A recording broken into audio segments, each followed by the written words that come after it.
We've sailed many miles across the South Pacific and we've come a long way to get to this point. But now it's time for our next big step. We're 44 miles from the Port Bundaberg entrance and it's been a big deal actually.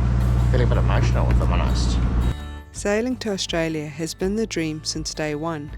It's like we've achieved something that we were wanting to do.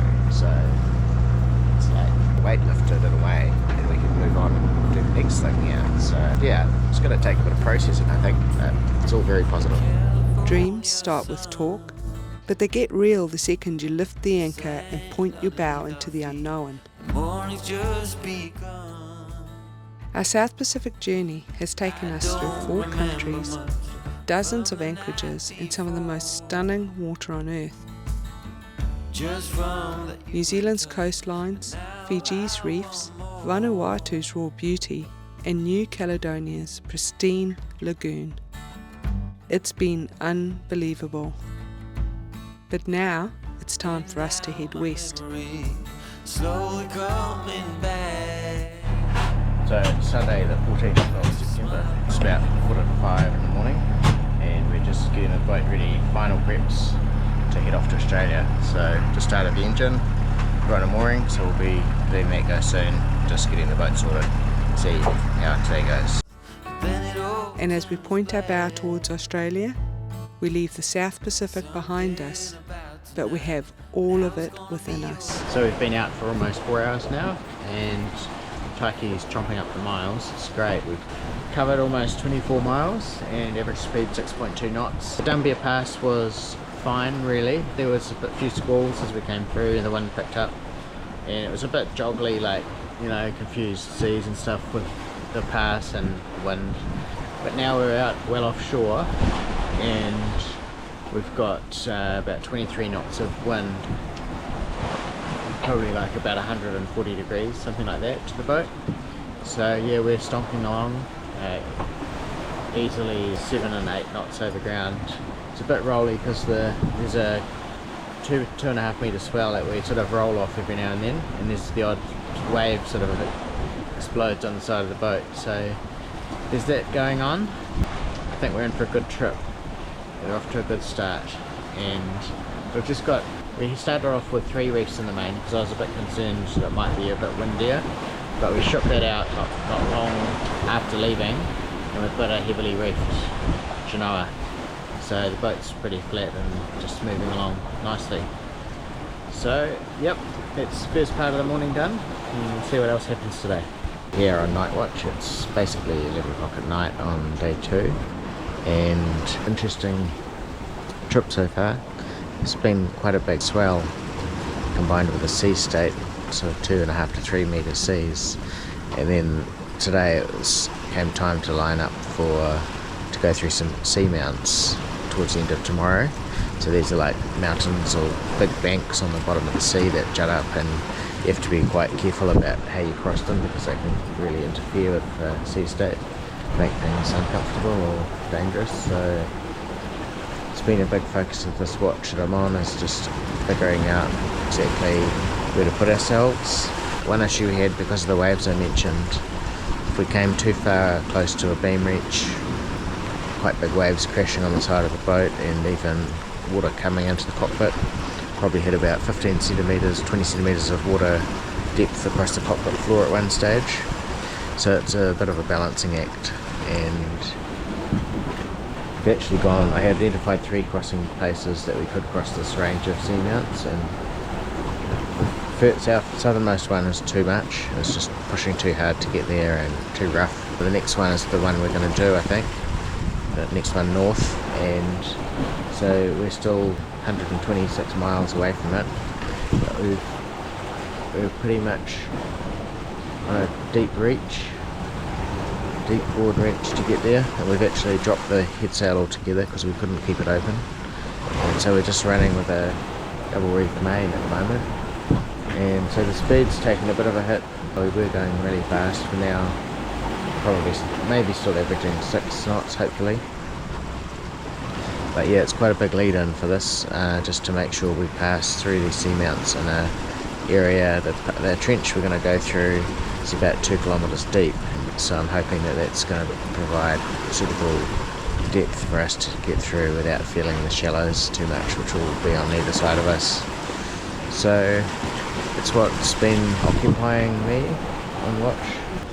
And the third part of the balance, not just the waves and the course, but it's also the comfort and making sure that we can sleep.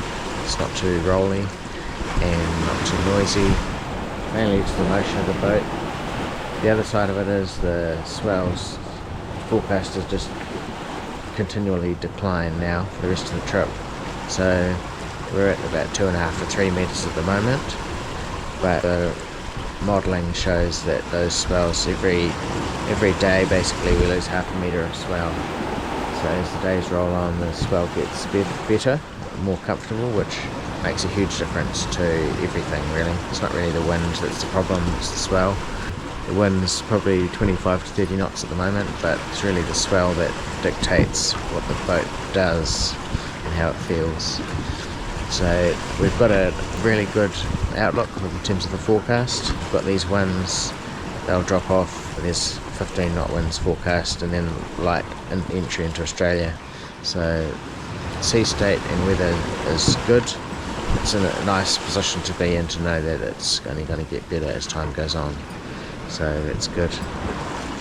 So yeah, it's probably enough for now. Just wanted to give you an idea what's been going on my watch, and Vic will take over at midnight till 3, and I'll be on 3 till 6 AM, and then we'll have a bit more relaxed schedule through the day, catch up on sleep and so on, work together. So that's what's happening.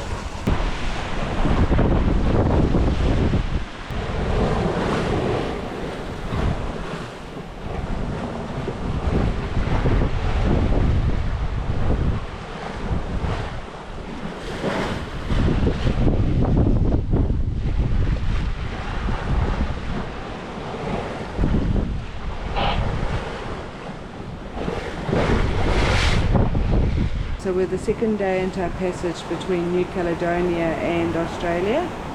All's going well. There's been a lot more wind than forecasted. They forecasted 15 to 20 knots, and we've been getting up to 35 regularly, sustained, plus gusts over 40. But it's all good, it's all behind us, and we knew that the first 2 days were going to be a bit variable with the weather, the high pressure system that we're using to get to Australia. And then sometime tomorrow there should be a change in the weather. There's also been swell. We've had about 2.5 meters consistently, plus the 3 meter swell that we're now going through, but it's all good. The 3 meter swell is 12-second period apart. It's an old swell, and that's also behind us. So everything's going well, but we haven't recorded much because it's been a big 24 hours for us with just managing Tāiko and the conditions. But it's all good, and she's chomping along, and tomorrow we should be passing through the row of seamounts. So Adam's put a waypoint on the chart for that, and that's to navigate through that, because that can be a little bit uncomfortable if you don't get it right. So that's tomorrow's job. We should be there in the morning at this rate. But yeah, so we're both looking forward to just having less wind. The wind's been good to get us moving and to get us where we need to be and to cover some ground. But it would be nice just to have the swell go at least, even though that's behind us. So yeah, all's well on board and we can't complain really.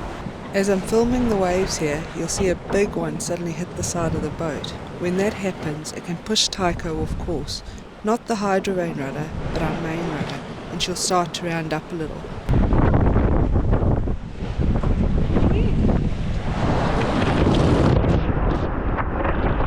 This is exactly why we stay clipped on in these conditions, and whenever one of us is alone in the cockpit. You'll notice that once I've corrected the course, I take a few seconds to gather myself. Whew.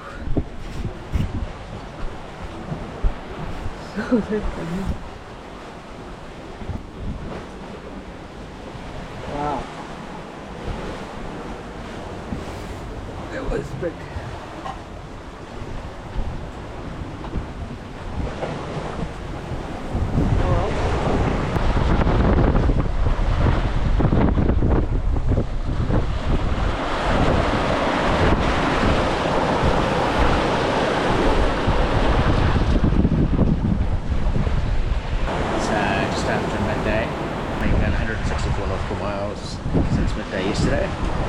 we've been moving along pretty well.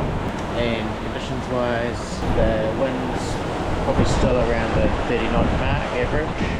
It's been pretty consistent at that, and drops down a little bit at times and up a bit at times, but that's sort of an average. So yeah, we've just been sailing the second reef in a quite heavily reefed Genoa. Don't need much sail at all really, making good speed. So yeah, just done a few updates online using the Passage Guardian. Peter has a website that provides an opportunity for you to log every day, give a log update in terms of your position, how everyone's going, what the sea conditions are, and his connection to rescue services if needed. So it's all free. So Passage Guardian, you should check that out. There's a website. You just Google Passage Guardian and you'll see that absolutely free and quite a good service. So we've been using that. So every day I've been doing an update, putting the data in and logging it on his website. So there's all that, and I'll just do a few checks around the boat and just keep moving now.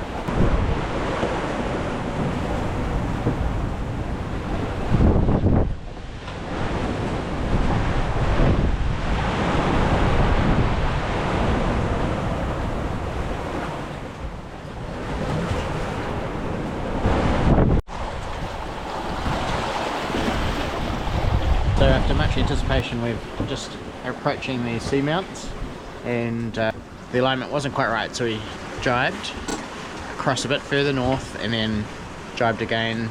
It's running through, trying to stay within the 1,000 metre contours. Shallows up to as much as 27 metres. Surrounding ocean's like 3,000 metres deep, so obviously not great to go across that.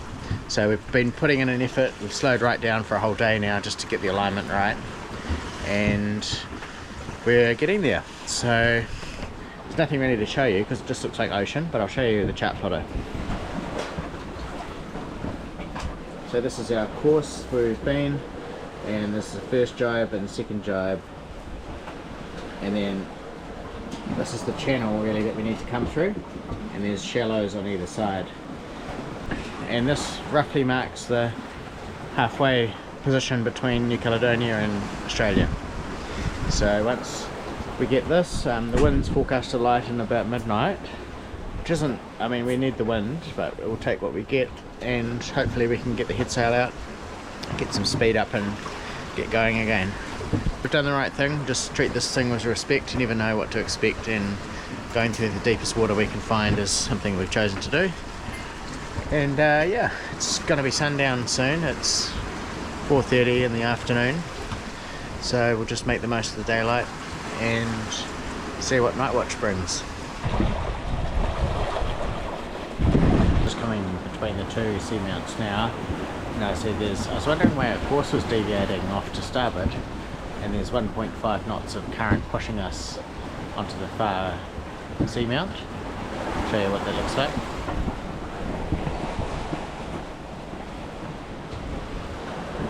So we're coming through here and we're getting pushed this way. So that's really good to know because we need to address that, and probably will also, if we can point up further, will help us get a bit more sail action going, so it's not all a bad thing. See how it goes.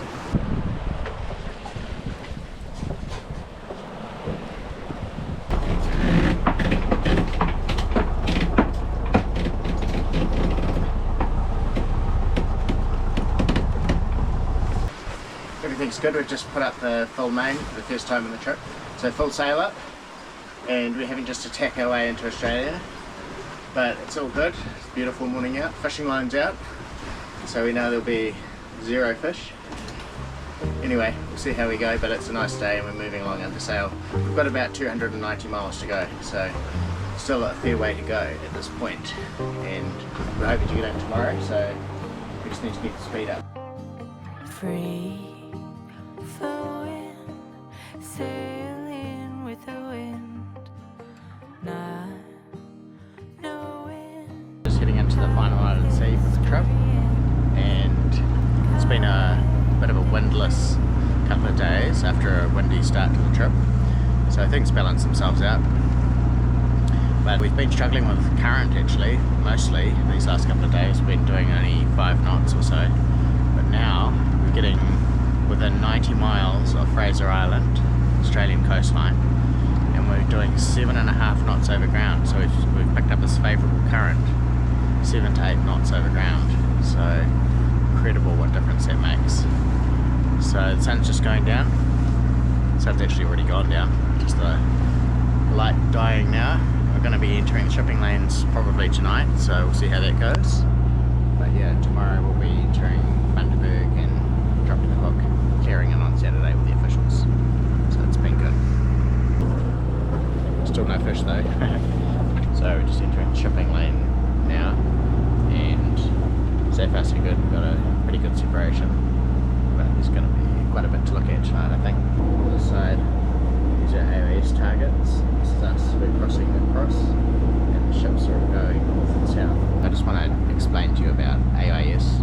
It's the most amazing thing, most amazing technology, one of the more useful things we have on board in terms of navigation, an automatic identification system, and I think all commercial vessels have one, and those are Class A AIS, and then recreational vessels often have one too, such as us.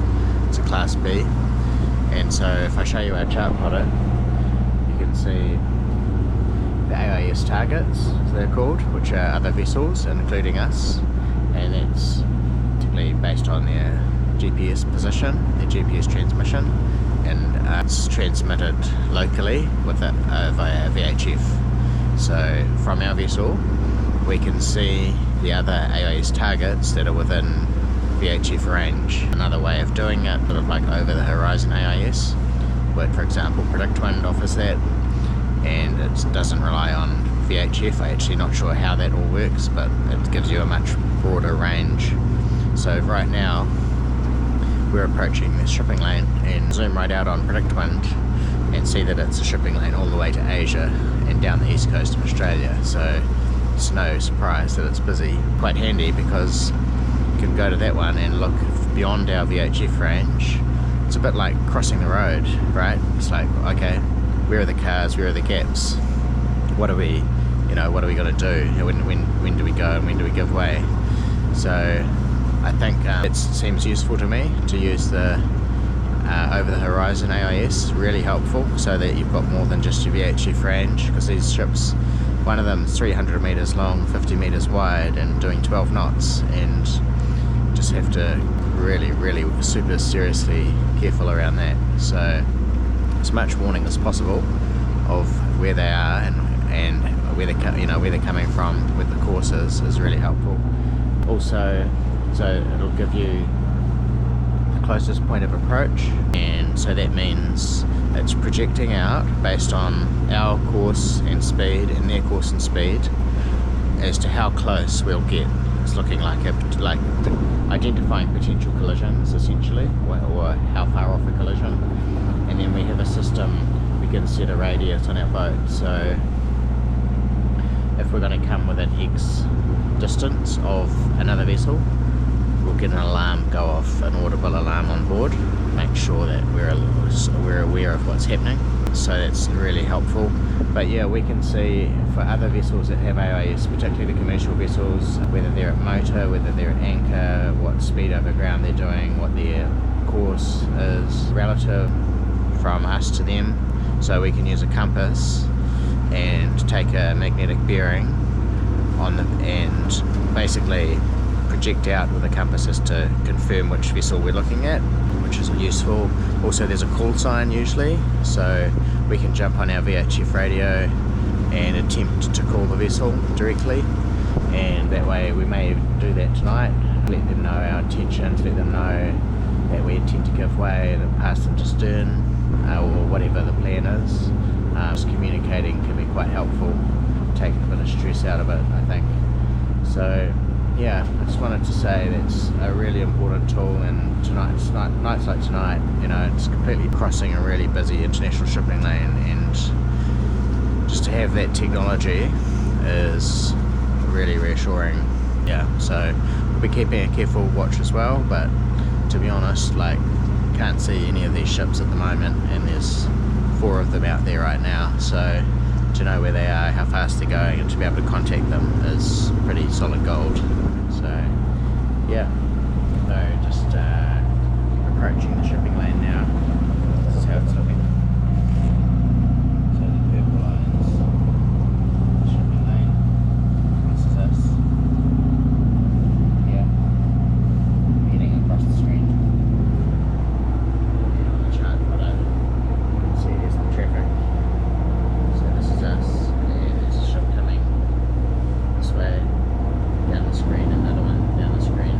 This one's past. It's this one here that is going to be our closest. It's that one there that's going to be our closest point of approach. So I'm just going to get a bit close to the shipping lane and then gauge it, and probably slow down and maybe turn to starboard so that we'll essentially pass port to port, and I'll pass via astern. So I'll just give it plenty of room, but at the same time I can't just stop here because there's a ship coming, well, distant one, it's coming pretty much straight for us right now, but it's a long way away.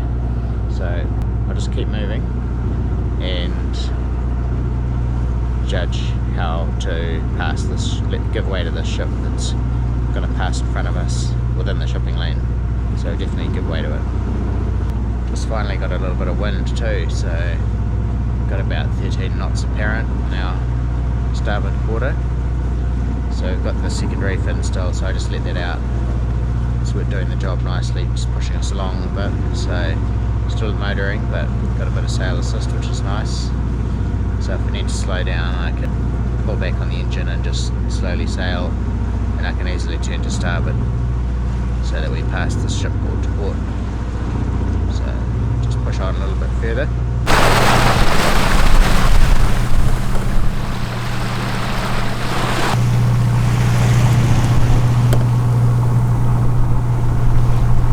Another exciting moment, we have just entered Australian waters. So we've left New Caledonian waters and we're just not far now, a couple hundred miles from Australia. So time to hoist the Q flag once again. It's the third time this season this has been out of the drawer, so it's pretty exciting. So because we've been in New Caledonia, we've got the French flag flying, the French courtesy flag, and we're going to replace that with a Q flag until we're cleared into Australia by biosecurity. So bring down the French flag now and get this one flying. Exciting. It's a new country for Taiko.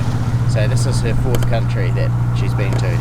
So very proud of our girl, which is good. And us. And us.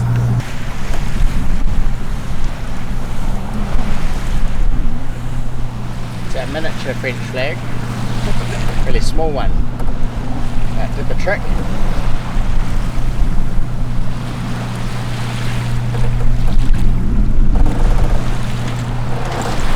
Up goes the Q flag.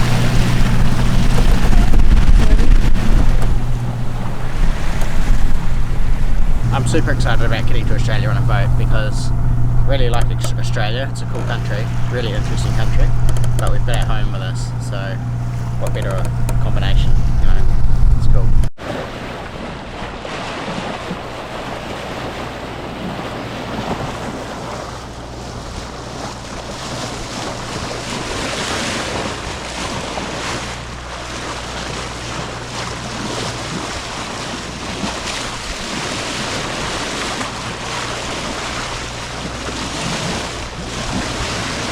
So many dolphins around us right now. There's just tens and tens of them. I can hear them.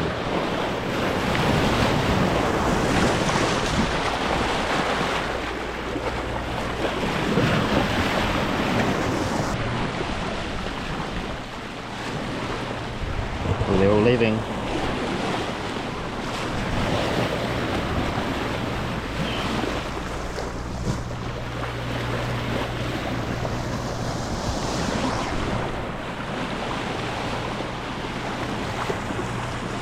The creatures they always know when to go, and they just pull by. This last one here, 2 runs.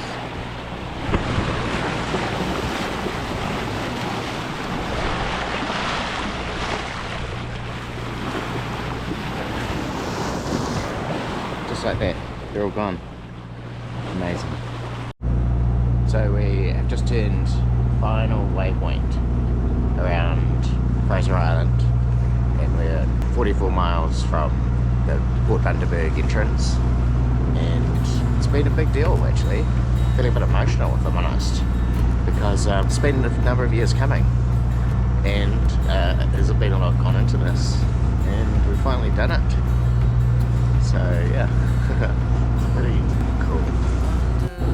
You know, I'm looking forward to getting to Australia. I really like Australia, and that's super exciting, but I sort of feel a bit rejuvenated even after a reasonably long passage.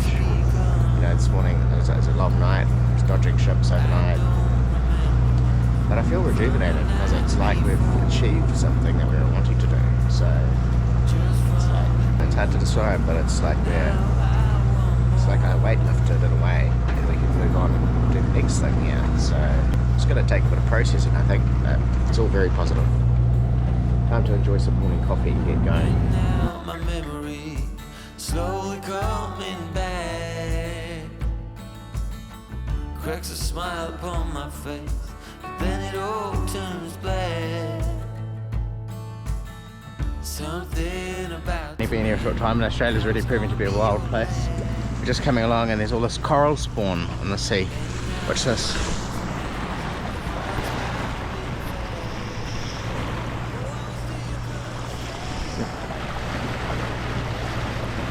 It's like pollen. Oh my gosh. Everything's just brown.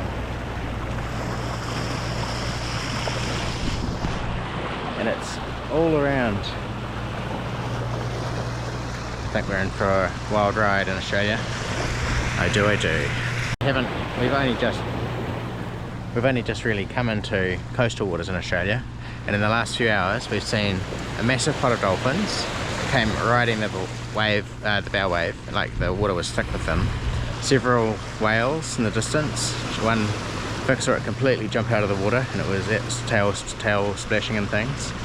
Big flocks of birds, seabirds feeding, and then the coral spawn. So it's not a bad track record. I think we're in for a bit of a treat in Australia, but time will tell. Made it! Woohoo! We're in Australia! Bundaberg, here we come! Wow. Yeah, we're just coming into the channel now. It's been a long day. Australia's already turned it on. There's all sorts of things happening. Oh, we've seen so many humpback whales. It's been incredible. Apparently it's a spot to see them. We have caught a wahoo, so that's delicious. All the excitement, we forgot to film the wahoo, but I have a photo. And what else? Lots of jellyfish, dolphins riding the bow, big shark. It's been amazing, but now here we are in Bundaberg, and our AIS alarm's going off now. It's our first morning here in Bundaberg, Australia. So we're just up early. We're hoping that we're going to get across to the quarantine dock at 8, where biosecurity and Australian Border Force will come and see us. So biosecurity has charges. There are weekend charges because it's Saturday that they're clearing us in, but they do normally have what they call recovery costs. So our charges are, I think it's 160 Australian dollars to visit us, $80 for paperwork, and $90 for every 15 minutes that they're on board Te Tāiko, a minimum 1 hour. So our goal this morning is to have everything open, everything accessible, so that there's no reason for us to be doing that while they're on the boat, because $90 for every 15 minutes is a lot of money. So that's what we're up to this morning. Fortunately, the boat's still in good order in terms of, in terms of being clean and all of that. So fingers crossed we don't have any problems this morning. So time to get on with it, Skippy.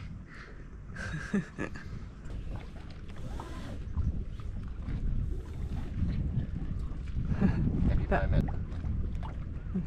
Happy moment. Oh. We're cleared in, and the officials here in Australia were actually excellent. They were very thoughtful, kind, and reasonable. So that's nice. That's good. So we're done. All went smoothly. Yep. Got the flag our way up, and it's time to go to town, I think. Yeah. Let's go. Good.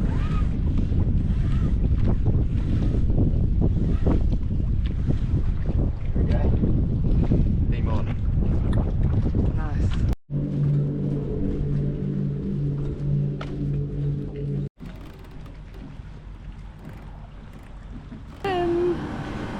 we're done. Our fourth country sailed to. They're lovely. The officials were nice. Oh, everyone's been incredibly friendly and lovely. Yeah. So we're about to go to town. We've got a 20-minute walk, which is good because we walked 0 kilometres recently. Yeah. So we're off. And we're going to go to the pub.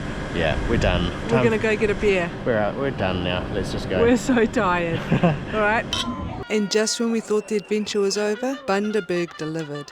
A pig race at the pub. Totally unexpected. Completely hilarious. We couldn't have asked for a better welcome to Australia.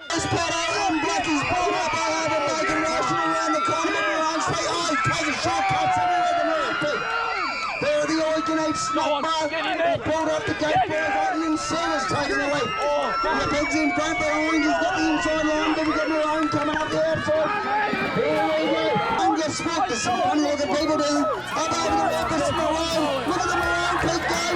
He's got to get some traction. Up over the back. Now we're going to find the dash.